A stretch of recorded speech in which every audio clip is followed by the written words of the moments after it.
কোন নারীর ছলনার ফাঁদে পা দিবা না, পুলিশে ধরলে বাঁচবি, র্যাবে ধরলে বাঁচবি, কিন্তু কোন নারীর ছলনার ফাঁদে মায়ার জালে, রূপের জালে, মিষ্টি কথার মায়ায় একবার যদি পাটা আটকা যায়, ফান্দে পড়িয়া বগা কান্দে রে, সারা জীবন কেঁদেও ওই কালনাগিনীর বিষাক্ত সবল থেকে তোরা বাঁচতে পারবি না। ওরা ছেলেদের ভালোবাসে না, ওরা ছেলেদের মনে ব্যবসা বাণিজ্য করে, যে যত দামি গীত করে তারে তত বেশি ভালোবাসে। আকাশে রংধনুর মতো মেয়েরা মন পরিবর্তন করে, ও মেয়ে কারে ভালোবাসে নিজেও জানে না। কথা কন? হ্যাঁ যুবক, তোদের পায়ে হাত দিয়ে অনুরোধ করি, বিয়ের আগে কোনো অবৈধ প্রেম ভালোবাসা করা যাবে? যুব সমাজকে নষ্ট করছে মোবাইল। কথা বলে না কেন? পেটত ভাত না থাক, শরীরত কাপড় না থাক, কিন্তু এমবি তোলাই লাগবে। কথা কয় না? কথা কয় না কেন? তুমি যার লাগিয়া এমবি ভরো, তার তো বাটন ফোন। তুমি যার লাগিয়া এমবি ভরো, তার তো বাটন ফোন।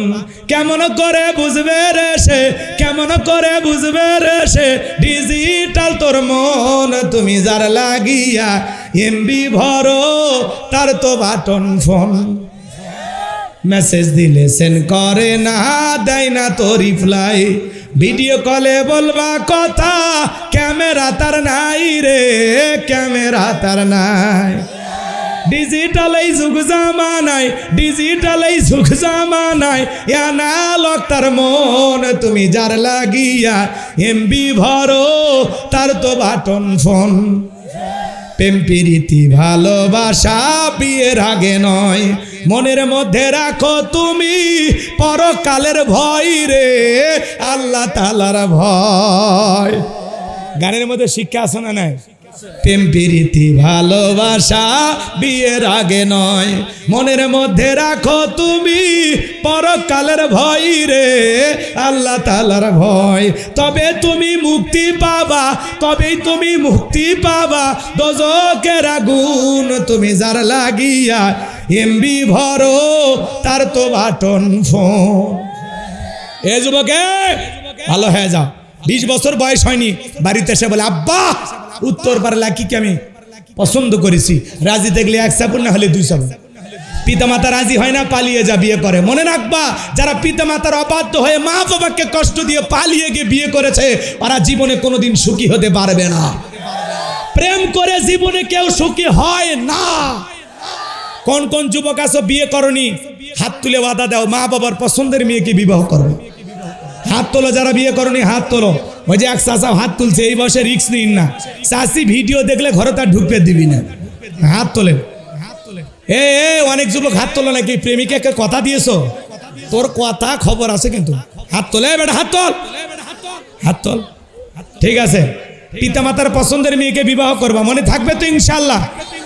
মা বাবার দোয়া আছে যেখানে কল্যাণ আছে, মুরব্বীদের দোয়া আছে যেখানে বরকত আছে, মা বাবার দোয়া নিয়ে বিয়ে করব ইনশাআল্লাহ, মনে জান থাকে।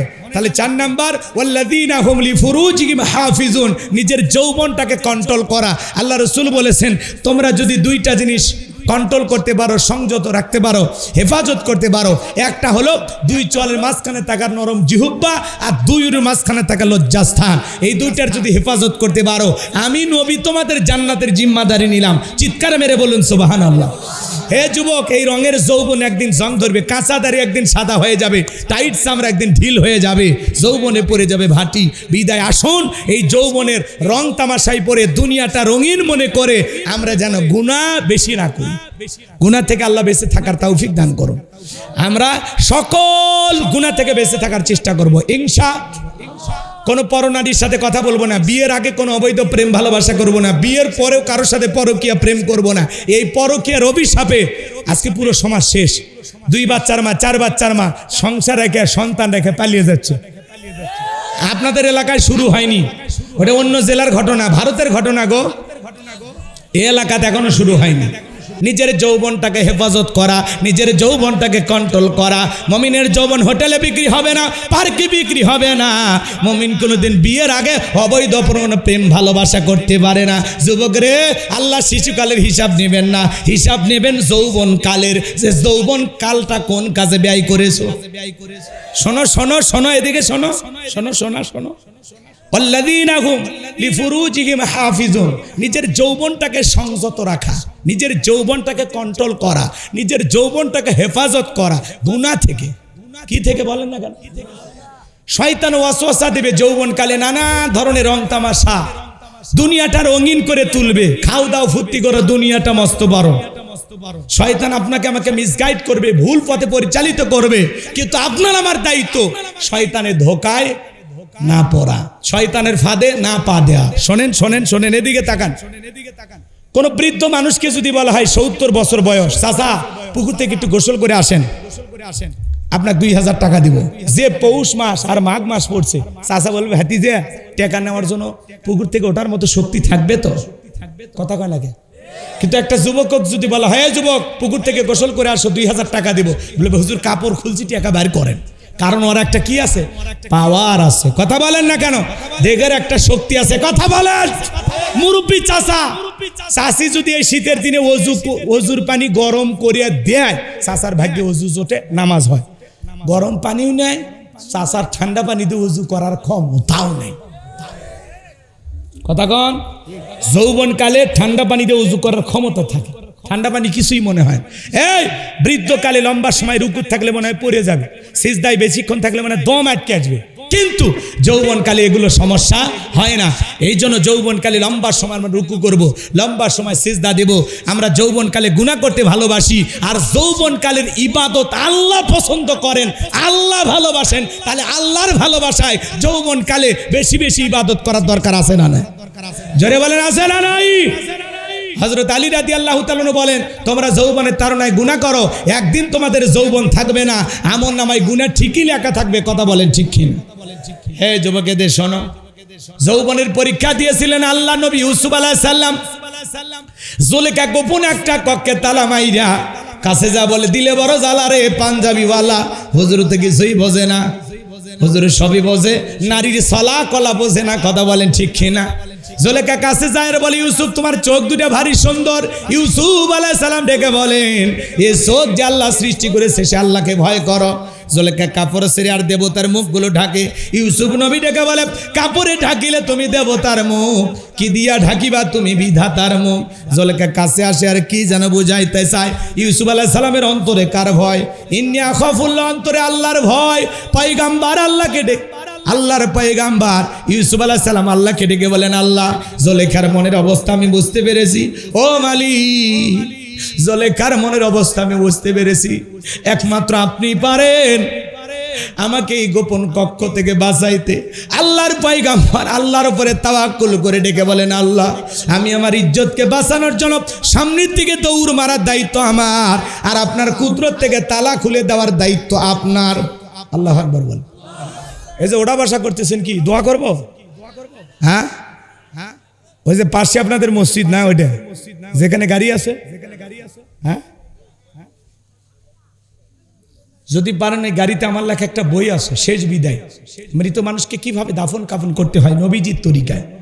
মৃত ব্যক্তিকে চুমা খাওয়া জায়েজ না হারাম? স্বামী স্ত্রী মারা গেলে একে অপরকে গোসল করাইতে পারবে কিনা? মৃত স্বামী স্ত্রীকে চুমা খাওয়া যাবে কিনা? জান্নাত জাহান্নাম সম্পর্কে, কবরের সলজব সম্পর্কে, আত্মহত্যা করে মারা গেলে তারা জানাজায় যাওয়া যাবে কিনা, কবরের সলজব সহ বিশেষ কিছু দোয়া, 2টা গজল, আমার মোবাইল নাম্বার, মাদ্রাসার ঠিকানা সব বইটার ভিতরে দেওয়া আছে। 76 পৃষ্ঠার বইটা, যদি পারেন স্মৃতি হিসাবে নিয়ে যেতে পারেন, যদি ভালো লাগে। কথা কি বুঝতে পারতেছেন? যুবক তোমরা তো এগুলো কিনবা না, তোমরা কেন উপন্যাস? প্রেম কেন কাঁদায়? যৌবনের মৌবনে অভিশপ্ত রাত, মিলন হবে কতদিনে? তোর মরণের পরে। এগুলো আজে বাজে উপন্যাস কিনলে চরিত্র ধ্বংস হয়ে যাবে। প্রত্যেকটা মুসলমানের ঘরে একটি শ্রাদ্ধ গ্রন্থ থাকার দরকার আছে না নাই? নবীজির জীবনী থেকে শুরু থেকে শেষ পর্যন্ত পড়ার দরকার আছে না নাই? পড়বা তো ইনশাল্লাহ। যদি পারেন, যারা চলে যাচ্ছেন গাড়ি থেকে বইটা সংগ্রহ করবেন। চলেন আমরা আর কয়েকটা মিনিট, কষ্ট হবে, শেষ করব না? একটা তাকবীর দেন, লিল্লাহি তাকবীর।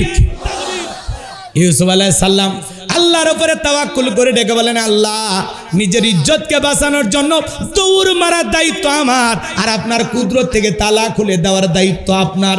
এই কথা বলে পয়গম্বর আল্লাহর উপরে ভরসা করে যখন দৌড় মারলেন, আল্লাহর কুদরত থেকে প্রত্যেকটা দরজার তালা খুলে গেল। বলুন সুবহানাল্লাহ। এইবার জুলেখা শেষ দরজায় যে মারছে থাবা, ইউসুফ আলাইহিস সালামের জামা ছিঁড়ে গেল। ইউসুফ নবী বলে জামা ছিঁড়ে যায় যাক, ইজ্জত দেওয়া যাবে না। এইবার শেষ দরজায় জুলেখা তাকায় দেখে তার স্বামী আজিজ মিসর দাঁড়ায় আছে। স্বামীকে দেখা মাত্র জুলেখা নেকা কান্নার অভিনয় শুরু করে দিল। দেখে না কিছু কিছু মহিলা কথা বলার আগে কান্দা দেয়, বলে আমার দুনিয়াত কেউ নাই, কেউ নেতে বেঁচে আছো কিসব কথা কন। কিছু কিছু মহিলা কথা বলার আগে কান্দা দেয়, এমন ভাবে কান্নাকাটি করে অভিনয় করে মানুষ মনে করে সব দোষ ছেলেদের, মেয়ের কোনো দোষ নাই। হ্যাঁ, মেয়ে কান্নাকাটি করে, নাটক করে, আর সেটা দেখে আপনারা ভুলে যান মেয়েরা কান্দেই মামলা জিত পেরসা। কথা কন, কান্দেই মামলা জিত পেরসা, আর কান্না পুরাটাই অভিনয়, নাটক। কথা কন, যার বউ বেশি কাঁদাকাটি করে, কান্নাকাটি করে না, অনেকের বউ খুব কাঁদাকাটি করে, ধমক দিয়ে বলবে চুপ চুপ, কান্নাকাটি করবি না। তোর ঘটনা কি হয়েছে খুলে বল। তোর কথা শুনে যদি মনে হয় কান্না করা উচিত, স্বামী স্ত্রী একসাথে জামাত করে কাঁদা হবে। হ্যাঁ, অনেকের বউ একেবারে চোখের পানি লাগেই থাকে, কিছুই হয় না ভাই, চোখের পানি লাগে আছে, মনে হয় মোটর বসায় রাখছে, আর না হলে পাগলা মলম দিত।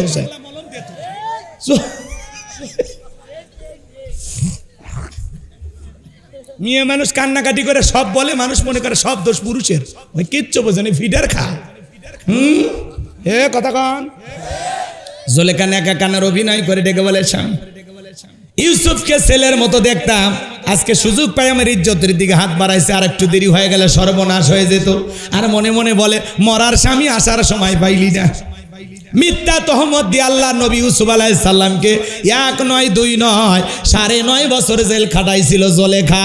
আজও পৃথিবীর জমিনে আলেমদেরকে মিথ্যা ধর্ষণের অপবাদ দিয়া, মিথ্যা তহমত দিয়া জেলখানায় বন্দি করবে যারা, ডিজিটাল জুলেখা তারা।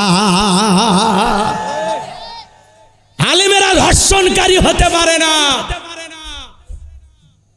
হুজুরক নরম পায়ে কয় কাবির নামা, কয় তোর দাদার কাবির নামা ছিল।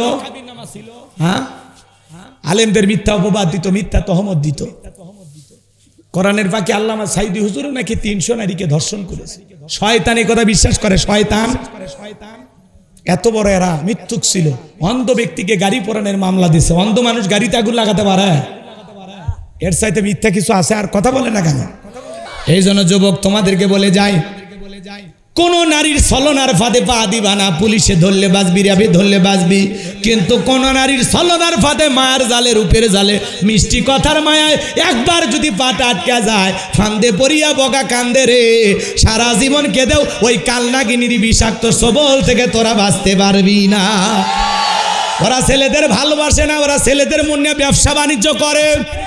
যে যত দামি গিফট করে তারে তত বেশি ভালোবাসে। আকাশে রংধনুর মতো মেয়েরা মন পরিবর্তন করে। ও মেয়ে কারে ভালোবাসে নিজেও জানে না। কথা কন। হ্যাঁ যুবক, তোদের পায়ে হাত দিয়ে অনুরোধ করি, বিয়ের আগে কোনো অবৈধ প্রেম ভালোবাসা করা যাবে? যুবক সমাজকে নষ্ট করছে এই মোবাইল। কথা বলে না কেন? পেটত ভাত না থাক, শরীরত কাপড় না থাক, কিন্তু এমবি তোলাই লাগবে। কথা কয় না? কথা কয় না কেন? তুমি যার লাগিয়া এমবি ভরো, তার তো বাটন ফোন। তুমি যার লাগিয়া এমবি ভরো, তার তো বাটন ফোন। কেমন করে বুঝবে রে সে, কেমন করে বুঝবে রে সে, ডিজিটাল তোর মন। তুমি যার লাগিয়া এমবি ভরো, তার তো বাটন ফোন। মেসেজ দিলে সেন্ড করে না, দেয় না তো রিপ্লাই। ভিডিও কলে বলবা কথা, ক্যামেরা তার নাই রে, ক্যামেরা তার নাই। ডিজিটাল এই যুগ জামানায়, ডিজিটাল এই যুগ জামানায়, অ্যানালগ তার মন। তুমি যার লাগিয়া এমবি ভরো, তার তো বাটন ফোন। প্রেম প্রীতি ভালোবাসা বিয়ের আগে নয়, মনের মধ্যে রাখো তুমি পরকালের ভয় রে, আল্লাহ তাআলার ভয়। গানের মধ্যে শিক্ষা আছে না নাই? প্রেম প্রীতি ভালোবাসা বিয়ের আগে নয়, মনের মধ্যে রাখো তুমি পরকালের ভয় রে, আল্লাহ তাআলার ভয়, তবে তুমি মুক্তি পাবা, তবেই তুমি মুক্তি পাবা দোজখের আগুন তুমি যার লাগিয়া এমবি ভরো তার তো বাটন ফোন। এ যুবকে ভালো হয়ে যাও, 20 বছর বয়স হয়নি, বাড়িতে এসে বলে আব্বা উত্তর পারে লাকিকে আমি পছন্দ করেছি, রাজি দেখলে 1 চাপুন না হলে 2 চাপুন। পিতামাতা রাজি হয় না, পালিয়ে যা বিয়ে করে। মনে রাখবা, যারা পিতামাতার অবাধ্য হয়ে মা বাবাকে কষ্ট দিয়ে পালিয়ে গিয়ে বিয়ে করেছে, ওরা জীবনে কোনোদিন সুখী হতে পারবে না। প্রেম করে জীবনে কেউ সুখী হয় না। কোন কোন যুবক আছো বিয়ে করনি, হাত তুলে ওয়াদা দাও মা বাবার পছন্দের মেয়েকে বিবাহ করবে। হাত তোলো যারা বিয়ে করনি, হাত তোলো। ওই যে এক চাচা হাত তুলছে, এই বয়সে রিস্ক নিন না, চাষি ভিডিও দেখলে ঘরে তার ঢুকতে দিবি না, হাত তোলেন। এ অনেক যুবক হাত তোলো নাকি, প্রেমিকাকে কথা দিয়েছো, তোর কথা খবর আছে কিন্তু হাত তোলে, বেটা হাত তোল, হাত তোল। ঠিক আছে, পিতামাতার পছন্দের মেয়েকে বিবাহ করবা, মনে থাকবে তো ইনশাআল্লাহ। মা বাবার দোয়া আছে যেখানে কল্যাণ আছে, মুরব্বীদের দোয়া আছে যেখানে বরকত আছে, মা বাবার দোয়া নিয়ে বিয়ে করবো ইনশাআল্লাহ, মনে জান থাকে। তাহলে 4 নাম্বার ওয়াল্লাযীনা হুম লিফুরুজিহিম হাফিজুন, নিজের যৌবনটাকে কন্ট্রোল করা। আল্লাহ রাসূল বলেছেন, তোমরা যদি 2টা জিনিস কন্ট্রোল করতে পারো, সংযত রাখতে পারো, হেফাজত করতে পারো, একটা হলো 2 চলের মাঝখানে থাকার নরম জিহ্বা, আর 2-এর মাঝখানে থাকা লজ্জাস্থান। এই 2টার যদি হেফাজত করতে পারো, আমি নবী তোমাদের জান্নাতের জিম্মাদারি নিলাম। চিৎকার মেরে বলুন সুবহানাল্লাহ। হে যুবক, এই রঙের যৌবন একদিন জং ধরবে, কাঁচা দাড়ি একদিন সাদা হয়ে যাবে, টাইট চামড়া একদিন ঢিল হয়ে যাবে, যৌবনে পড়ে যাবে ভাটি। বিদায় আসুন এই যৌবনের রং তামাশায় পড়ে দুনিয়াটা রঙিন মনে করে আমরা যেন গুনাহ বেশি না করি। গুনাহ থেকে আল্লাহ বেঁচে থাকার তৌফিক দান করুন। আমরা সকল গুনাহ থেকে বেঁচে থাকার চেষ্টা করব ইনশাআল্লাহ। কোনো পরনারীর সাথে কথা বলবো না, বিয়ের আগে কোনো অবৈধ প্রেম ভালোবাসা করব না, বিয়ের পরেও কারোর সাথে পরকীয়া প্রেম করব না। এই পরকীয়ার অভিশাপে আজকে পুরো সমাজ শেষ। 2 বাচ্চার মা, 4 বাচ্চার মা সংসার রেখে সন্তান রেখে পালিয়ে যাচ্ছে। আপনাদের এলাকায় শুরু হয়নি, ওটা অন্য জেলার ঘটনা, ভারতের ঘটনা গো, এই এলাকাতে এখনো শুরু হয়নি। 5 আর 6 নাম্বার গুণাবলী, ওয়াল্লাযীনা হুম লিআমানাতিহিম ওয়া হাদিহিম রাউন। 5 নাম্বার আমানত রক্ষা করা। জীবনটা আমানত, ছেলেমেয়ে আমানত, স্ত্রী সন্তান আমানত, টাকা পয়সা আমানত, সময়টা আমানত, বক্তার কাছে শ্রোতা আমানত, ইমামের কাছে মুসল্লি আমানত, শিক্ষকের কাছে ছাত্রছাত্রী আমানত, ডাক্তারের কাছে রুগী আমানত, দেশের প্রধান যারা আছে তাদের কাছে দিক। এই দেশটা হলো আমানত।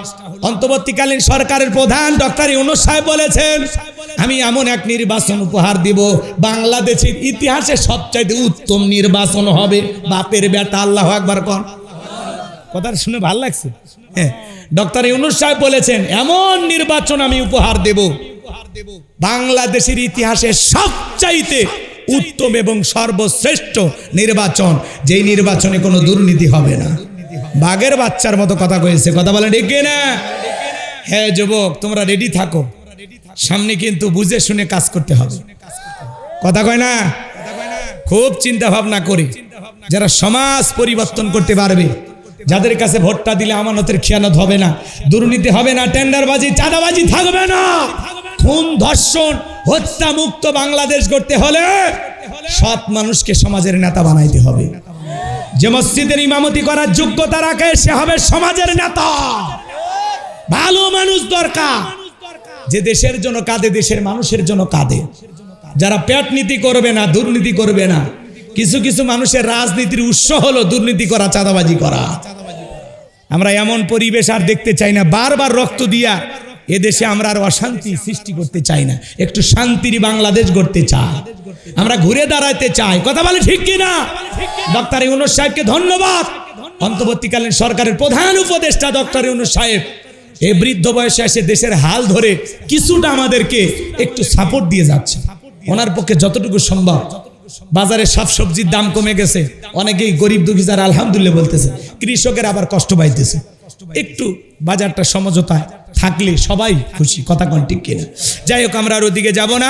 তাহলে 5 নাম্বার আমানত রক্ষা করা, 6 নাম্বার হলো ওয়াদা প্রতিশ্রুতি রক্ষা করা, মুমিন মুখে যা বলে অন্তরে তা বিশ্বাস করে, কাজে তা বাস্তবায়ন করে। মুমিন কোনোদিন প্রতিশ্রুতি ভঙ্গকারী হতে পারে না, ওয়াদা খেলাফ করবেন না। সামনে কিন্তু ওয়াদার মৌসুম আসবে, এক এক নেতা মাইক ধরবে আর বলে, ভাইয়ের আমার, আগামীতে যদি নির্বাচিত করতে পারেন, আমাকে ভোট দিয়ে যদি আপনারা নেতা বানান, গ্যাস দেব, বিদ্যুৎ দেব, ঘরে ঘরে অনেক কিছু দিব, উন্নয়নের জোয়ারে ভাসি আপনাদের জানাজা পড়াবো। কথা খাওয়ান না কে? মানে এত চাপা দেবে, প্রতিশ্রুতি দিতে দিতে 152টা তালিকা, পরিশেষে একটাও পালন করবে না। বলে মিথ্যা প্রতিশ্রুতি, ধোঁকাবাজি, দিন শেষ। আগামীতে আলেমদের বাংলাদেশ, আগামীতে ইসলামের বাংলাদেশ, কোরআনের বাংলাদেশ। কথা বলে ঠিক কিনা? আল্লাহ এই জমিনকে কোরআন আর ইসলামের জন্য কবুল করুন। আগামীতে যারা নেতা হবে, আল্লাহ তাদেরকে সৎ মানুষ হওয়ার তৌফিক দান করুন। জোরে বলেন আমিন। 7 নম্বর, ওয়াল্লাযীনা হুম আলা সালাওয়াতিহিম ইউহাফিজুন, যারা যত্ন সহকারে সালাত আদায় করে। আল্লাহ 1 নম্বর সালাত দিয়ে শুরু করলো, 7 নম্বর সালাত দিয়ে শেষ করলেন। সালাতের গুরুত্ব কম না বেশি? যে ব্যক্তি আসরের নামাজ পড়ে মাগরিব পর্যন্ত মসজিদে মন টাঙানো থাকে, মাগরিব পড়ে এশা পর্যন্ত মন টাঙানো থাকে, খুব যত্নশীল, যত্ন সহকারে সালাত আদায় করে, শুধু একা নামাজ পড়লে হবে না, বিবিকেও নামাজি বানাইতে হবে। কথা কন। মসজিদে যাচ্ছেন, বিবিকে ডাক দেন, ঘুম থেকে তোলেন, শোনা ওঠো, তোরে শুধু দুনিয়ার সাথী না, আমি পরকালের সাথীও বানাতে চাই। বউকে নামাজি বানাবেন, ছেলেদেরকে মসজিদে নিয়ে যাবেন। পৃথিবীর সফল বাবা তারা, যে বাবা ছেলের হাত ধরে মসজিদে নিয়ে যায়। ছোট ছোট বাচ্চা মসজিদে গেলে মুরব্বীরা ধমক দিবেন না। কথা কন। ছোট বাচ্চা মসজিদে গেলে বুঝে নেবেন আপনাদের ভবিষ্যৎ প্রজন্ম নামাজি হবে। আজকের শিশু আগামীর বাংলাদেশ এখানেই বসে আছে, আগামীতে আপনাদের পক্ষ হয়ে সংসদে কথা বলবে। এখানে বসে আছে, অবহেলা করেন না, সন্তানদেরকে অবহেলা করবেন না। ছোট ছোট বাচ্চাদেরকে মসজিদে বানাবে, অজু পারে না অজু শিখাবেন, যে বাবা 10 টাকা দেবো, আমি যেভাবে অজু করবো এইভাবে অজু করবে। এই 10 টাকার কৌশলে ছেলেটা অজু শিখে যাবে। আপনি মারা গেলে আপনার জানাজায় কাঁদবে আর বলবে, এই চাচা আমি আমার অজু শিখাইছি। কথা বলেন। নামাজের রুকু সিজদা বোঝে না, ছোট বাচ্চা দুষ্টমি করে, টুপি ধরে টান দেয়, দাড়ি ধরে টান দেয়, যায় নামাজ জড়ায়, মসজিদের উমরে দৌড় মারে।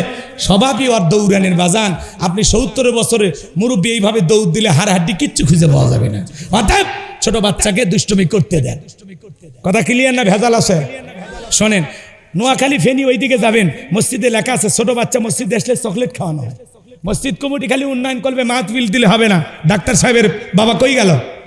ছোট ছোট চকলেটের বক্স মুয়াজ্জিমকে দিবেন, আসর পরে একটু চকলেট দিবেন, মাঝে মাঝে ফজর পরিয়ে দিবেন। আর এলাকায় ঘোষণা করবেন, যারা আমাদের মসজিদে 40 দিন জামাতের সহিত নামাজ আদায় করবে 5 ওয়াক্ত, 40 দিন পরে তাদেরকে গিফট দিবেন, বিভিন্ন গিফট উপহার দিবেন। তাহলে এই যে উৎসাহ পাবে, অনুপ্রেরণা পাবে, মসজিদমুখী হবে। কথা কন ঠিক কিনা? একটা পরিবারে 6 জন সদস্য সবাই যদি নামাজ পড়ে বাজান, ভালো লাগে না খারাপ লাগে? সূরা তাহরিমের 6 নম্বর আয়াতে আল্লাহ কি বলেছেন? হে ঈমানদারগণ, নিজেরাও জাহান্নামের আগুন থেকে বাঁচো, তোমার আহাল পরিবারে পরিজন যারা আছে তাদেরকে জাহান্নামের আগুন থেকে বাঁচানোর চেষ্টা করো। কথা বলে ঠিক কিনা? তাহলে যত্ন সহকারে পরিবারের সবাইকে নিয়ে পরিবারের ভিতরে কারা কারা সালাত কায়েম করবেন, 2 হাত তুলে দেখেন। এই 7টা গুণাবলী সবাই আমল করবেন তো ইনশাআল্লাহ? ওয়াদা কি প্যান্ডেলে থাকবে নাকি আজকে ফজর থেকে নামাজ শুরু হবে? শুরু হবে তো ইনশাআল্লাহ। আল্লাহ কবুল করুন, জোরে বলুন আমিন। আজকের মাহফিল থেকে 5 জন যদি নামাজি হয়, মাহফিল কবুল হয়ে যাবে। যুবকেরা প্রথম আয়োজন করেছে, আল্লাহ কবুল করুন। এই 7টা গুণাবলী আমল করতে পারলেই আল্লাহ রাব্বুল আলামিন বলেন, উলাইকা হুমুল ওয়ারিসুন আল্লাযীনা ইয়ারিসুনাল ফিরদাউস হুম ফিহা খালিদুন। আল্লাহ বলেন তারা উত্তরাধিকারী হবে জান্নাতুল ফিরদাউসের, সেখানে তারা চিরকাল বসবাস করবেন। আল্লাহ কোনোদিন তাদেরকে জান্নাত থেকে বের করে দেবেন না। চিৎকার মেরে বলুন সুবহানাল্লাহ। বক্তা শ্রোতা সবাইকে আল্লাহ পাক এই কথাগুলোর উপরে আমল করার তৌফিক দান করুন। আপনারা একটা বলেছিলেন, আপনাদের কথাই আমি রাখলাম, শুধু ভালোবাসি বলে। কথা কয় না? কি খারাপ লাগছে? এই ভাই, এই চলে হলুদ, বসো বসো বসো। যারা বই নেবেন গাড়িতে গেলে বই পাবেন মসজিদের সামনে, মা বোনেরা সংগ্রহ করতে পারেন। সবাই একটু বসেন। এটা প্রথম মাহফিল না আপনাদের এলাকায়? এই যে তাহাজ্জুদের ওয়াক্ত শুরু হয়ে গেছে, এই সময় দোয়া কবুল হবে। আর কত 4টে অলরেডি না শোনা, শোনো না, গাইতে গাইতে জীবন শেষ হয়ে যাবে। তা তোমাদের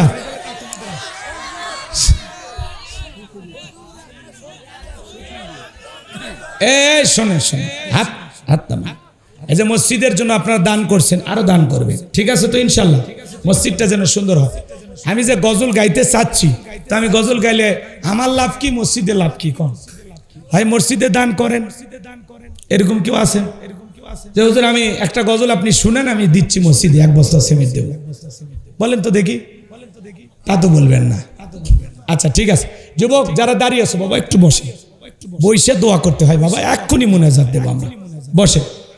1 নাম্বার, এদিক এতক্ষণ পয়েন্ট আকারে বললাম মনে নাই। 1 নাম্বার, যারা বিনয়ের সহিত নম্রতার সহিত আল্লাহর ভয়ে সালাত আদায় করো। 2 নাম্বার, অনার্থক কথা বলা যাবে না, অনার্থক কাজ করা যাবে না, অনার্থক জিনিস শোনা লাগবে না। সেইটা বলবো যেটা বললে সব, সেই কাজ করব যে কাজ করলে সব, সেইটা শুনবো যেটা শুনলে সব। এটা হলো 2 নাম্বার গুণাবল। 3 নাম্বার, আল্লাহর ভয়ে প্রত্যেক বছর হিসাব করে যাকাত দেব। 4 নাম্বার, আল্লাহর ভয়ে যৌবনকালের সময়টাকে হেফাজত করব। 5 নাম্বার, আমানত রক্ষা করব। 6 নাম্বার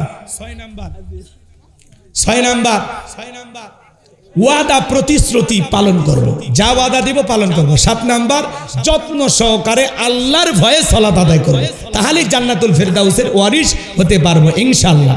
আল্লাহ যেন এখান থেকে আমরা যারা বসে আছি এইভাবে যেন জান্নাতের সিঁড়িতে আল্লাহ পরিচয় করে দেয়। জোরে বলেন আমিন। ভাবি অসুস্থ, মসজিদে 200, আল্লাহ কবুল করেন। কমিটির ছেলেদের বিয়ের জন্য দোয়া চাইছে। কি দুষ্ট পোলাপান দেখছেন, ওরা বুঝাইতে চাচ্ছে, মানে ওদের মা বাবা তো আছে না, ওরা বুঝাইতে চাচ্ছে যে আব্বা আম্মা আমরা বড় হয়ে গেছি। তো কমিটির ছেলেরা বিয়ের জন্য দোয়া চেয়েছে। আমি দোয়া করি আমার এই তরুণ যুবকদের জন্য আল্লাহ যেন একটা নেককার, আবেদা, সালেহা, মমেনা, সুন্দর একটা গুণবতী, ধৈর্যশীল নারী আল্লাহ ওদের ভাগ্যে দান করেন। জোরে বলেন আমিন। যে নারীটা রহিমার মতো সেবা করবে, হাজেরার মতো ধৈর্যশীল হবে, আম্মাজান খাদিজার মতো খেদমত করবে, আল্লাহু আকবার বলেন। আয়েশার মতো জ্ঞানী হবে, এমন নারী আল্লাহ যুবকদের ভাগ্যে দান করুন। একটু চিল্লা বলেন আমিন। আর এই কমিটির ছেলেরা বিয়ের জন্য দোয়া চাইছে। এখন আপনারা বোঝেন তো কমিটির মধ্যে যারা আছে, কার ছেলে আছে, কার ছেলের বিয়ে হয়নি, এটা এখন বুঝে না। হলে ওরা অ্যাঙ্গেলে ম্যাট দিছে, কথা হয় না গা, ওরা অ্যাঙ্গেলে বুঝে দিছে আব্বা আমার বউ লাগবে। এখন শোনেন, যার ছেলে বিয়ে করতে চায় ওরে বলবেন যে মহারানার টাকা আছে, বউ যে নিয়ে আসবি মহারানার টাকা। খবরদার ছেলে মেয়ের যৌতুক নিয়ে বিয়ে দেবেন না। যৌতুক নিয়ে বিয়ে করে যারা এতিম, বইয়ের কাছে তারা এতিম। বইয়ের দিকে চোখ দিয়ে তাকালে বউকে কার দিক তাকাইছিস, আগে 3 লাখ জমা দে। অতএব যৌতুক নিয়ে বিয়ে করে ছেলেকে বিপদে ফেলবেন না, ঠিক আছে? আল্লাহ প্রত্যেকটা বাবাকে বুঝদান করুন। জোরে বলুন আমিন। আর কথা বাড়াবো না। সঙ্গীত গাওয়ার ইচ্ছা, মানে এই 1.5-2 ঘন্টা ওয়াজ করে আবার একটা গান গাওয়া অনেক কঠিন হয়ে যায়, বোঝেন নাই? দেখতে মুসলমান, কিন্তু আসলে এরা প্রকৃত মুমিন মুসলমান হতে পারে নাই। এই জন্য আল্লাহ তাআলা বলেন ওয়ামিনান নাসি মাইয়াশতারি। আল্লাহ তাআলা পবিত্র কোরআনুল কারীমের সূরা বাকারার 8 নম্বর আয়াতের মধ্যে আল্লাহ রাব্বুল আলামিন জানিয়ে দিয়েছেন, মানুষের মধ্যে এমন কতক লোক আছে যারা বলবে আমরা আল্লাহ বিশ্বাস করি, পরকাল বিশ্বাস করি। আমার আল্লাহ রাব্বুল আলামিন স্পষ্ট করে জানিয়ে দিয়েছেন, ওরা যতই বলুক আমরা আখিরাত বিশ্বাস করি, পরকাল বিশ্বাস করি, এরপরে আল্লাহ রাব্বুল আলামিন ডেকে বলেন ওরা মুমিন হতে পারে না। দেখতে মুসলমান, একেবারে দাড়ি আছে, টুপি আছে, নামাজ পড়ে, আবার হজও করছে, তারপরে আলহাজ মুনাফিক। কথা কয় না। নবীজির পিছনে নামাজ পড়ে লোকটা যদি মুনাফিক হয়, আপনার আমার পিছনে নামাজ পড়ে তার সাইডে বড়টা হবে। কথা বলে ঠিক কিনা? এই জন্য আল্লাহ রাব্বুল আলামিন বলেন ওয়ামিনান নাসি মাইয়াকুলু আমান্না বিল্লাহি ওয়া বিল ইয়াউমিল আখিরি ওয়া মা হুম বিমুমিনিন।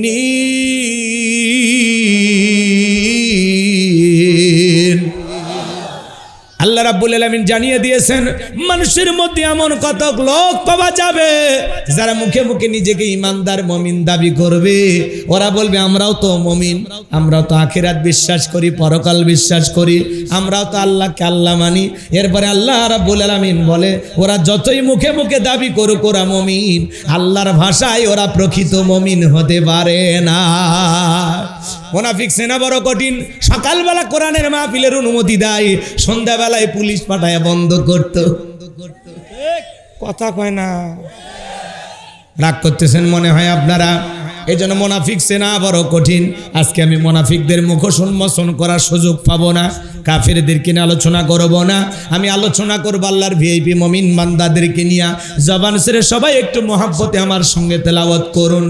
আউযু বিল্লাহি মিনাশ শাইতানির রাজিম, বিসমিল্লাহির রাহমানির রহিম। আল্লাহ রাব্বুল আলামিন জানিয়ে দিলেন বিতাড়িত মোর্দার শয়তানের কাছ থেকে আল্লাহ পাকের কাছে আশ্রয় প্রার্থনা চাচ্ছি। পরম করুণাময় দয়ালু আল্লাহ তাআলা নামে শুরু করছি। আশেপাশে আওয়াজ দিন না, একটু মেহেরবানি করে চুপ থাকেন। আমরা যে কোনো কাজ শুরু করব কার নামে? আল্লাহর নামে যদি কাজ শুরু করি কল্যাণ আছে না নাই? বরকত আছে না নাই? তাহলে সূরার নাম সূরা আল মুমিনুন মনে থাকবে তো ইনশাআল্লাহ। এদিকে খেয়াল করেন, যে কোনো আয়াত বা সূরার তাফসীর করতে হলে কোন প্রেক্ষাপটে কোন সময় আল্লাহ তাআলা সেই সূরাটি বা আয়াতটি নাজিল করেছেন, সেই নাজিলের প্রেক্ষাপট জানা দরকার আছে না নাই? আরবিতে বলা হয় শানি নজুল। যদি শানি নজুল আলোচনা করা হয় তাহলে তাফসীর বুঝতে সহজ হয়। চিৎকারে মেরে বলুন আল্লাহু আকবার। তাহলে সূরা আল মুমিনুন বিশ্বনবীর জির উপরে কোন প্রেক্ষাপটে কোন সময় আল্লাহ তাআলা নাজিল করেছেন, আমি কি নাজিলের প্রেক্ষাপট একটু তুলে ধরবো? কষ্ট হবে না তো? একটু তাকবীর দেন, লিল্লাহি তাকবীর।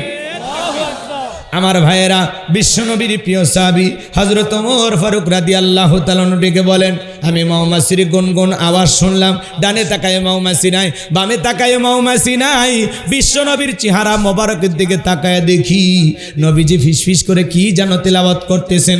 হযরত ওমর ফারুক ডেকে বলেন, আমার বোঝার বাকি রইল না, আসমান থেকে নবীজির উপরে কোরআনুল কারীম নাজিল হচ্ছে, আর বিশ্বনবী কোরআনুল কারীম রিসিভ করতে ব্যস্ত। বলুন সুবহানাল্লাহ।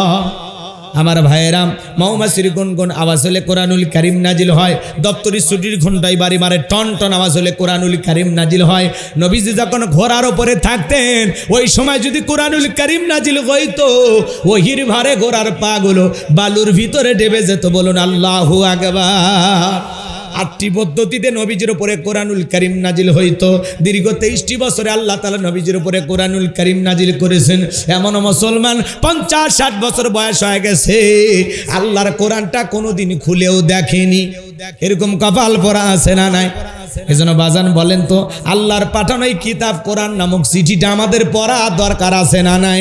আমার মালিক তার পাঠানো চিঠিতে কি কি লিখেছেন মুসলমান হিসাবে জানা দরকার আছে না না? কোরআন পড়বেন তাহলে মজা বুঝবেন বাজান। সামনের দিকে যে লম্বা করার সুযোগ নাই, এদিক সেদিক আমি যেতে পারবো না।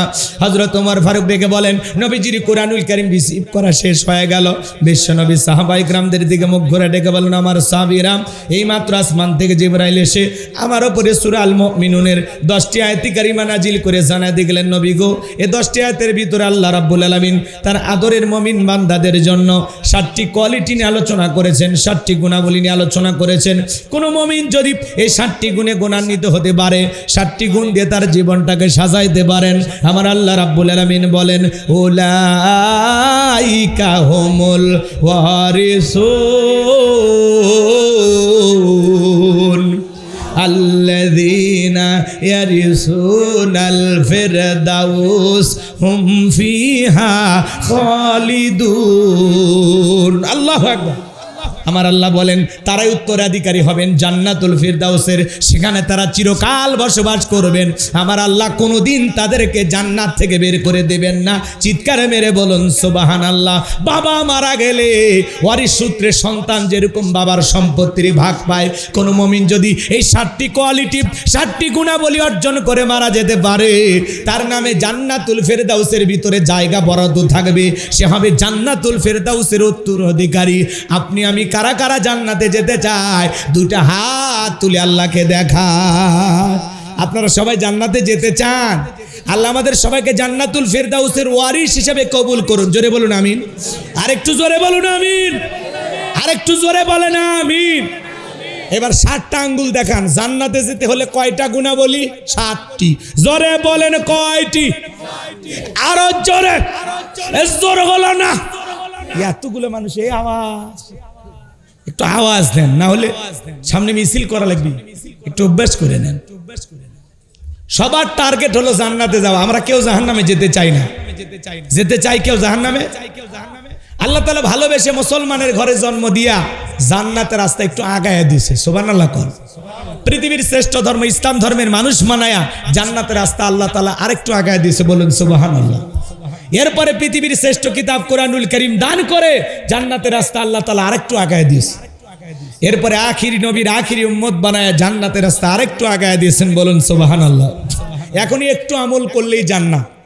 আজকে যারা জান্নাতে যাওয়ার ওয়াদা দিয়েছেন 7টা কোয়ালিটি কি কি আমি বলবো, যদি আপনারা আমল করতে পারেন, আজকের যে মেসেজ এই মাহফিল থেকে দেয়া হবে, এই বার্তা যদি আপনারা নিজের ভাগ্য পরিবর্তন করার জন্য আমল করতে পারেন, এই মেসেজগুলো যদি ঘর পর্যন্ত নিয়ে যেতে পারেন, আমার কথাগুলো যদি আপনারা বাস্তব জীবনে আমল করতে পারেন, বিশ্বাস করেন আজকের আলোচনা শুনে এইভাবে যদি নিজেকে তৈরি করতে পারেন, আপনি জান্নাতুল ফেরদাউসের ওয়ারিশ হয়ে মারা যাবেন। আল্লাহু আকবার বলেন। তাহলে আলোচনা শোনার দরকার আছে না নাই? সবার টার্গেট জান্নাত, আমরা কেউ জাহান্নামে যাব না। আমার ভাইয়েরা, হযরত ওমর ফারুক ডেকে বলেন, বিশ্বনবী তখন সাহাবায়ে কেরামদের দিকে মুখ ঘুরাইয়া বিশ্বনবী সাহাবায়ে কেরামদের সামনে তেলাওয়াত করে সুন্দর করে জানিয়ে দিলেন, আমার আল্লাহ রাব্বুল আলামিন বলেন, ক্বাদ ফালাহাল মুমিনুন, অবশ্যই মুমিনেরা সফল, অলরেডি মুমিনেরা সফল। সফল হয়েছে তারা ঈমান এনেছে যারা আল্লাহু আকবার বলে।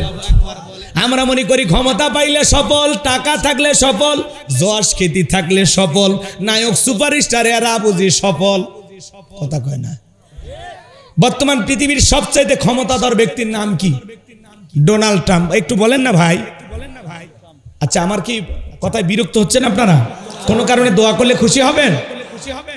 আমেরিকার ইতিহাসে 47তম প্রেসিডেন্ট হলো ডোনাল্ড ট্রাম্প। আমেরিকাতে আজ পর্যন্ত কোন নারীকে তারা প্রেসিডেন্ট বানায়নি। আমরাও আগামীতে সিদ্ধান্ত নেব, আর যাই হোক কোন নারীকে এই দেশের প্রধানমন্ত্রী বানাবো না। আগামীতে এই দেশের পুরুষ প্রধানমন্ত্রী কারা কারা চান একটু হাত তুলে দেখান। লিল্লাহে তাকবীর। হাত নামান। নারীদের দেখার দিন শেষ, আগামীতে পুরুষের বাংলাদেশ। কথা কন। মেয়ে মানুষের রাগ বেশি, জেদ বেশি, স্বামীর সাথে ঝগড়া লাগে, বাড়ির দেখেন না হাড়ি পাতিল ভেঙে ফেলে দেয়, স্বামী তুলে আছার মারে। কথা কন না কে? মেয়ে মানুষ শান্তির জায়গা পেলে সহজে ছাড়তে চায় না। 16 বছর লাগছে সময়। আমরা বারবার বললাম ম্যাডাম পদত্যাগ করেন। আল্লাহ বলে কিসের পদত্যাগ? এরা যে অন্যায় অপরাধ করেছে, শুধু পদত্যাগ না, আমি আল্লাহ ওদেরকে দেশ ত্যাগ করতে বাধ্য করব।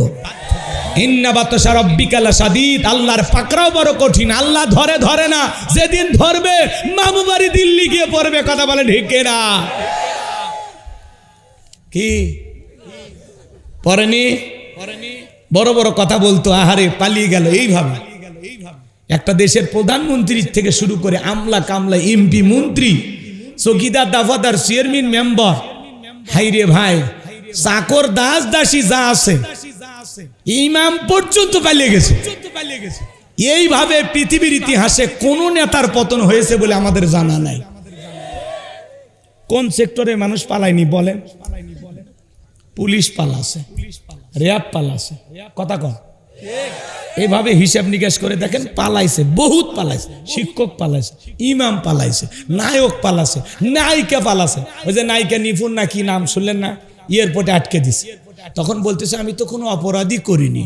তুমি অপরাধ করনি, কিন্তু নেতাদের সাথে ঠিকই ঘোরাফেরা করছি। তুমি হাজী সেলিমের কাছের লোক ছিলে। কথা কন। রাগ করতেছেন নাকি আপনারা? বিরক্ত হবেন না, মন খারাপ করবেন না। কিছু বাস্তবমুখী কথা হবে, হজম করতে পারলেও বলবো, না করতে পারলেও বলবো। খুব বেশি বদ হজম হলে আগামীকালকে বিকেলে 3টা লাল চা একসাথে খাবেন। রাগ করতেছেন নাকি? কথা হবে কোরআন এবং সুন্নাহর আলোকে এবং বর্তমান প্রেক্ষাপটকে সামনে রেখে। জিমানি ওয়াজ হবি না, ঘুমানি ওয়াজও হবি না। জায়গায় থাকতে যা বলা লাগে তাই বলবো, কারণ রাত 12টার পরে আমার মাথা কাজ করে না। লিল্লাহে তাকবীর। তিনি বড় বড় কথা বলতেন, পালিয়ে যায়নি। আমাদের ছাড়া কি উনি ভালো আছে? মাঝে মাঝে কল রেকর্ড ফাঁস হয়, আমাদের খবর নেই। আমরা বলবো পালিয়ে গেছেন, মাঝে মাঝে কল দিয়ে খবর নেওয়ার কোনো দরকার নেই। শর্ট করে ঢুকতে চাই, দেশের কাছে নাকি আছে, তো ঢুকবেন তো এত নাটককে? এ কথা কন না কে? যাবার সময় কথা বললেন না, এখন আবার ঢোকার সময় এত বলা লাগবে। আপনি আসেন তো, এই দেশ আপনার বাবা, এই দেশ আপনার স্বামী, আপনি আসেন। কথা কয় না। ববু আইবা তুমি আইবা গো, সেই দিন আইসা বুবু ক্ষমতা পাইবা না। ও ববু আইবা তুমি আইবা গো, সেই দিন আইসা বুবু ক্ষমতা পাইবা না। খোঁজ নাই বুবু কাদের কাকার, অবস্থা খারাপ দরবেশ বাবার, হাউন আঙ্কেল এখন সামনে আসে না। নেতা কর্মী সব জেলের ভিতর, আমি আসি ডরের ওপর, কখন জানি আসে গ্রেপ্তারি পরোয়ানা। বুবু আইবা তুমি আইবা গো, সেই দিন আইসা বুবু চিয়ার পাইবা না। ক্ষমতার চেয়ার থেকে নামা সহজ, কিন্তু ওই চেয়ারে ওটা খুব কঠিন। এই জন্য বলতে চাচ্ছিলাম, ক্ষমতা পাইলে সফল হওয়া যাবে। যশ খ্যাতি নায়ক সুপারস্টার বোঝেন না, ভক্ত আছে না, কথা কয় না কে? যদি বলি বাংলাদেশের নায়কের মধ্যে কার নাম আপনারা জানেন, বলেন কি নাম? এই যে দেখেন, শাকিব খানের ভক্ত পাওয়া গেছে। আর কি নাম? হিরো আলম, ওই যে একজন কয়। তো এইভাবে নায়ক সেলিব্রিটি যারা, এদের নাম আপনারা জানেন। শোনেন, নায়কও না সুপারস্টারও না, কিন্তু কোরআনের কথা বলে সারা দেশব্যাপী চেনে। কি না? কোরআনের পাখি আল্লামা সাইদি হুজুর, কথা বলেন ঠিক কি না? আর কি নাম? ডক্টর মিজানুর রহমান আজহারী, আল্লাহু আকবার বলেন। গতকালকে সিলেটে প্রোগ্রাম করেছেন, সিলেটের বুকে এক নতুন ইতিহাস সৃষ্টি হয়েছেন। কিন্তু সিলেটের প্রোগ্রামে কিছু হট্টগোল হয়েছে। কিছু লোকেরা পরিকল্পিতভাবে আমার ভাইকে শেষ পর্যন্ত আলোচনা করতে দেয়নি। উনি বাধ্য হয়েছেন আলোচনা শেষ করতে, এবং শেষে বলেছেন, সিলেটবাসী তোমরা কি করলা এটা মনে থাকবে। এই কথা বলে মনের কষ্ট নিয়ে উনি মোনাজাত দিয়েছেন। এজন্য যুবক যারা আসছো আজকে আমাদের মাহফিলে, হাজার হাজার যুবক, আলহামদুলিল্লাহ, একটা তাকবীর দেন না, আল্লাহু আকবার। এই যে হাজার হাজার যুবক আসছে, তোমাদের উদ্দেশ্যে আমরা বলতে চাই, ওলামা ইকরামদের বয়ান শুনতে হলে চুপ করে শুনতে হবে। ওয়াইদা কুরিয়াল কোরআনু ফাসতামিউ লাহু ওয়ানসিতু লাআল্লাকুম তুরহামুন। তোমাদের সামনে যখন কোরআন পাঠ করা হবে, চুপ করে মনোযোগ সহকারে কোরআনের কথাগুলো শ্রবণ করবা।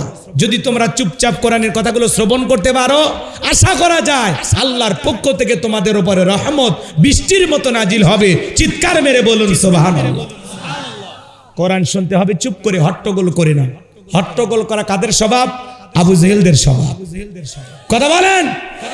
কারণ আবু জেহেলদের স্লোগান ছিল, ওয়াকালাল্লাযীনা কাফারু লা তাসমাউ লিহাযাল কুরআন ওয়ালগাউ ফিহি লাআল্লাকুম তাগলিবুন। যেখানে নবী মুহাম্মদ সাল্লাল্লাহু আলাইহি সাল্লাম, কাফেরদের স্লোগান কোরআন শ্রবণ করো না। যেখানে নবী মুহাম্মদ সাল্লাল্লাহু আলাইহি সাল্লাম কোরআনের আলোচনা করবে, কোরআন পাঠ করবে, কোরআন তেলাওয়াত করবে, ওই জায়গায় তোমরা হট্টগোল সৃষ্টি করবে, তালি বাজাবা, শীষ দিবা, যেভাবে হোক প্ল্যান করে কথাগুলো বন্ধ করে দিবা। যদি কোরআন বন্ধ করতে পারো, আমরা কাফেররা বিজয় লাভ করব। চিৎকার মেরে বলুন নাউজুবিল্লাহ। বলেন তো বাজান, ওরা বিজয় পেয়েছিল। আজকে ডক্টর মিজানুর রহমান আজহারী ভাইয়ের মাহফিলে তরুণ যুবক যারা হট্টগোল করো, তোমাদেরকে আমরা বলতে চাই, খবরদার, কোরআনের মাহফিলে গিয়ে আলেমদের সাথে বেয়াদবি করো না। ডক্টর মিজানুর রহমান আজহারী ভাই অনেক বিনয়ী একজন মানুষ, অমায়িক ব্যবহারের একজন মানুষ। আমরা হইলে তো মাহফিলে চিল্লাপাল্লা করে ধমক দিতাম, কিন্তু উনি কি সুন্দর ভাষা, মার্জিত ভাষায়, সাবলীল ভাষায়, কি চমৎকার ভাবে মানুষকে বোঝান, এই যুবক বসো বসো, প্লিজ বসো, আল্লাহর হস্তে বসো। কি সুন্দর করে বলেন, কি দরদ নিয়ে বলেন। এই কথাগুলো তোমাদের পছন্দ হয় না। তোমরা যেভাবে ভালোবাসার নামে হট্টগোল সৃষ্টি করতেছো, ডক্টর মিজানুর রহমান আজহারী ভাইয়ের মাহফিলে গিয়ে তোমরা যারা বিশৃঙ্খলা সৃষ্টি করতেছো, হয়তো বা ভাই এভাবে আউটডোরে প্রোগ্রাম করতে পারবে না। কথা বলেন না কেন? তোমাদের কাছে এসে তোমাদের কথা শোনাইতে পারবে না, রাগ করে হয়তো বা সে বলবে না আমি এইভাবে প্রোগ্রাম নিব না। এই জন্য আমরা ডক্টর মিজানুর রহমান আজহারী ভাইকেও বলবো, আপনি যেই কমিটির দাওয়াত নেবেন তাদেরকে বলবেন সামনে যারা বসে থাকবে একজনও যেন কথা না বলে, সেই পরিবেশ তৈরি করে দিতে পারলেন দাওয়াত দেবেন, না হলে বা। আর সামনে যুবকদের বেশি বসতে দেওয়া যাবে না, কারণ যুবকেরা হট্টগোল সৃষ্টি করে। 20 মিনিট দেখে আজহারী হুজুরের আলোচনা শুনে চেহারাটা দেখা শেষ, চলে যায়। কেন ভাই? বক্তাকে দেখতে গেছেন? হ্যাঁ, আজহারী ভাই 2 ঘন্টা থাকলে আপনি 2 ঘন্টা থাকবেন, আজারি ভাই 4 ঘন্টা ওয়াজ করলে আপনি 4 ঘন্টা ওয়াজ শুনবেন, মুনাজাত না হওয়া পর্যন্ত ওঠার চেষ্টা করবেন না। এই লক্ষ লক্ষ জনতার মধ্যে আপনারা যখন ওঠা বসা করেন বিশৃঙ্খলা সৃষ্টি করে, তখন মানুষ এটা নিয়ে বিরূপ মন্তব্য করে। আল্লামা সাইদি হুজুর কথা বলতেন, শুধু সালাম দিয়ে আহমদু বলতেই দেরি, মানুষ চুপ হইতে দেরি করতো না। তো সেই পরিবেশ গেল কোথায়? ডক্টর মিজানুর রহমান আজারি ভাই, উনি বাংলাদেশের রত্ন। ওনার মাহফিলে লক্ষ লক্ষ মানুষ পঙ্গপালের মতো ছুটে যায়, যেভাবে যুবকেরা মৌমাছির মতো ছুটে যায় কোরআনের কথা শোনার জন্য। যেই মানুষটা কোরআনের কথা বলেন ডক্টর মিজানুর রহমান আজারি ভাই, তাকে সেইভাবে আপনাকে নিরাপত্তা দিতে হবে, পরিবেশ দিতে হবে, যাতে তিনি আপনাদেরকে মূল্যবান কিছু কথা বলে দ্বীনের খেদমত এই জমিনে চালু রাখতে পারেন।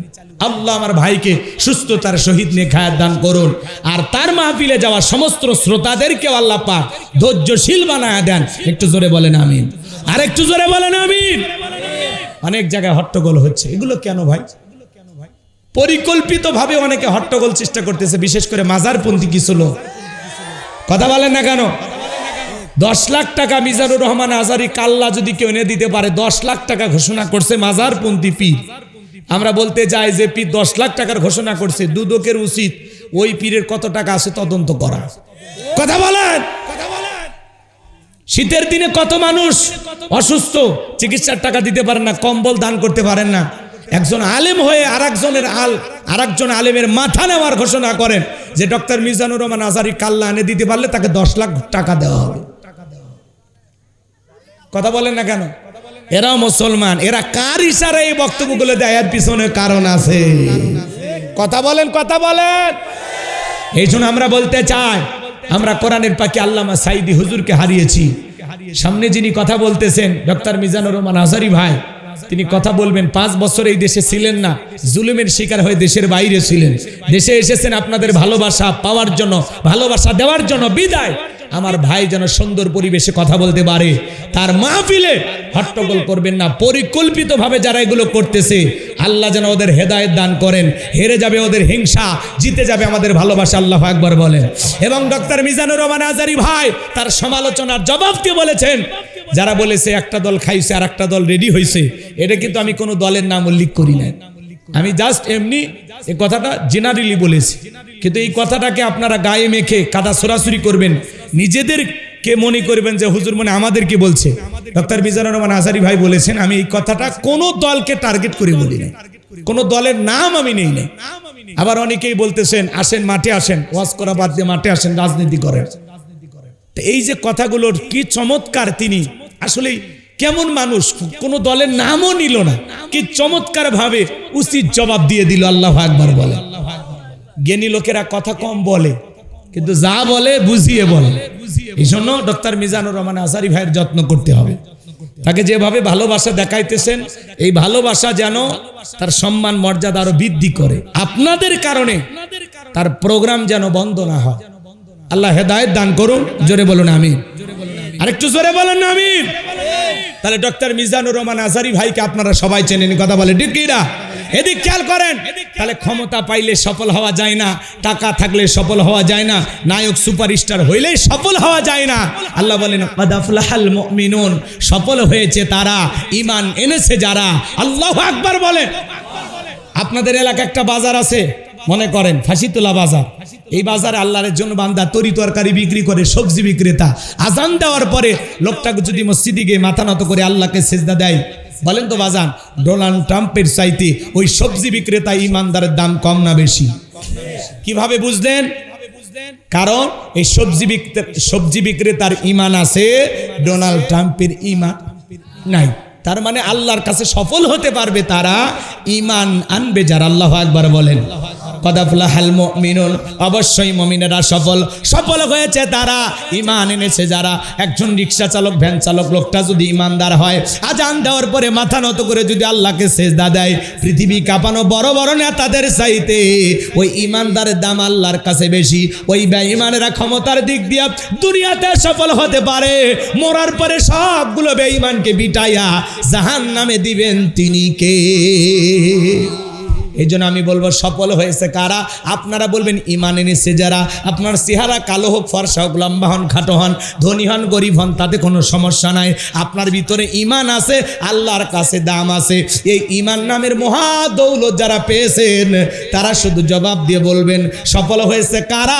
আপনারা বলবেন ঈমান এনেছে যারা। বলতে পারবেন না? বলেন সফল হয়েছে কারা? আরেকবার, সফল হয়েছে কারা? আপনার আমার ভিতরে ঈমান আছে, আল্লাহর কাছে দাম আছে। এই জীবনে যদি আল্লাহর কাছে দামি হতে পারি, আর চাওয়ার আছে বাজার? তাহলে এদিক খেয়াল করেন, ঈমান আনার পরে মুমিন জীবনের সবচাইতে গুরুত্বপূর্ণ ইবাদতের নাম কি জানেন? এদিক খেয়াল করেন। একজন অমুসলিম জোহরের নামাজের পূর্বে ঈমান গ্রহণ করেছে, ওই ব্যক্তির উপরে জোহরের সালাত আদায় করা কি ফরজ? একটু জোরে বলেন কি? মাশাআল্লাহ, আপনারা জ্ঞানী মানুষ, সম্মানিত ভাইয়েরা আমার। ঈমান আনার পরে মুমিন জীবনের সবচাইতে গুরুত্বপূর্ণ ইবাদতের নাম হলো সালাত। কিয়ামতের ময়দানে আল্লাহ তাআলা সর্বপ্রথম সালাতের হিসাব নেবেন।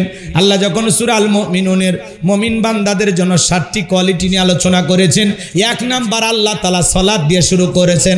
যুবক যারা আছো নিরাশ হইও না, 4 নাম্বার গুণাবলীতে যুবকদের ওয়াজ আছে। তোমরা যুবক, আমিও যুবক, তোমাদের মনের অবস্থাটাকে আমি বুঝি।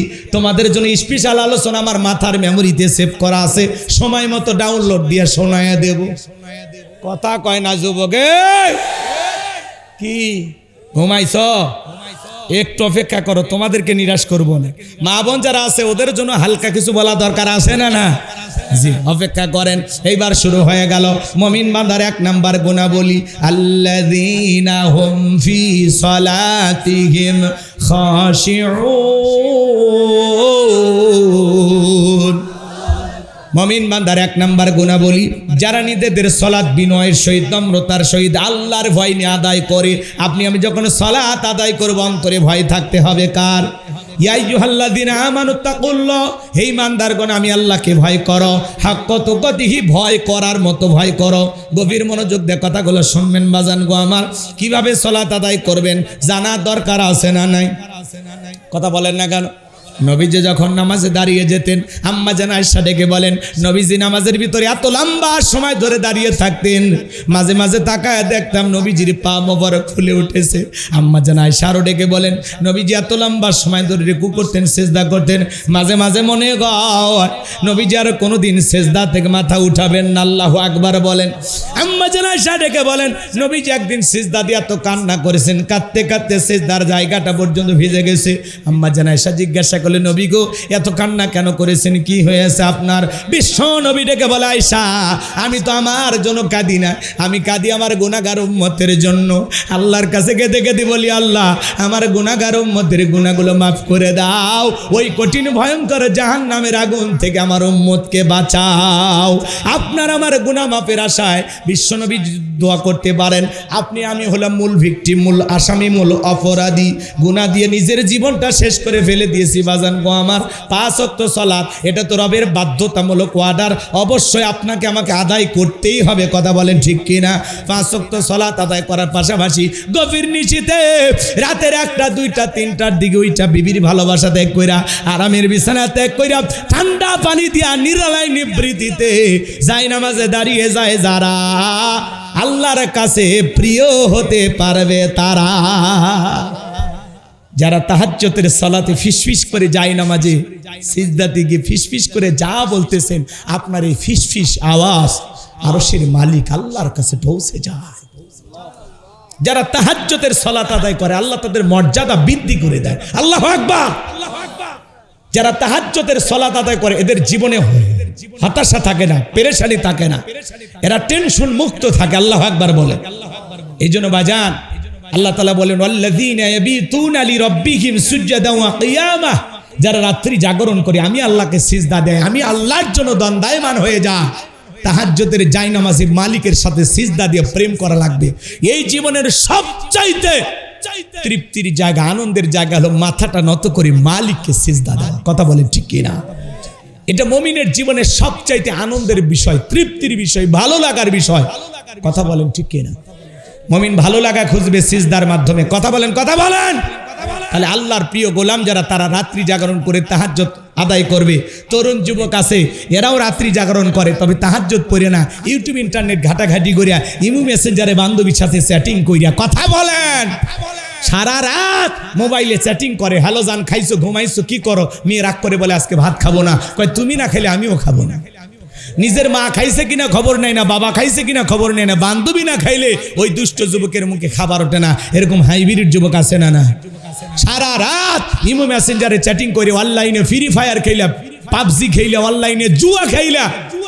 ফজরের আজান হয় যখন ওই হাইব্রিড যুবক ঘুমাইতে যায় তখন নামাজও পড়ে না। যুবক এই ঘুম ভাঙলে সকাল, না ভাঙলে পরকাল। কেমন করে ঘুমাও তুমি ওরে যুবক, কেমন করে ঘুমাও তুমি ফজর করে কাজা, এমন তো হতে পারে ও তোমার জহরে জানাজা, এমন তো হতে পারে ও তোমার জহরে জানাজা। কথা বলেন ঠিক কি না? যুবকরে কিভাবে সালাত আদায় করবা? নবীর এমন সাহাবী ছিল 2 রাকাত নামাজ পড়ে সারা রাত কাটায় দিয়েছেন। বিশ্ব নবীর সাহাবীরা যখন মরুভূমিতে নামাজি দাঁড়িয়ে যেতেন, ওই পাখিগুলো খেজুর গাছ মনে করে সাহাবায়ে কিরামদের কাঁধের ওপরে, মাথার ওপরে বসে থাকতো। নবীজির সাহাবীরা সালাতে এত মনোযোগ, কাঁধে পাখি বসা থাকে, তারপরেও তারা টের পাইতো না। বলুন সুবহানাল্লাহ। আর আপনি আমি যদি মশা পরে এই হাতেই জায়গায় নিয়ে যা, আগে মশা মারে তারপরে সূরা ধরে। এ কথা বলেন, কি কথা ঠিক বলছে না ব্যাটি? আপনারা বললেও ঠিক, না বললেও ঠিক, এটাই ঠিক, আসলেই ঠিক। মশা যদি পায়ে পড়ে দাঁড়িয়ে আসে তো মারতে পারতেছে না, তখন কি করে? এক ঠ্যাং আর এক ঠ্যাঙের উপর তুলে দিয়া এমন একটা দাবা মারে আর কয় খাবু খা। কথা কন, কথা কন।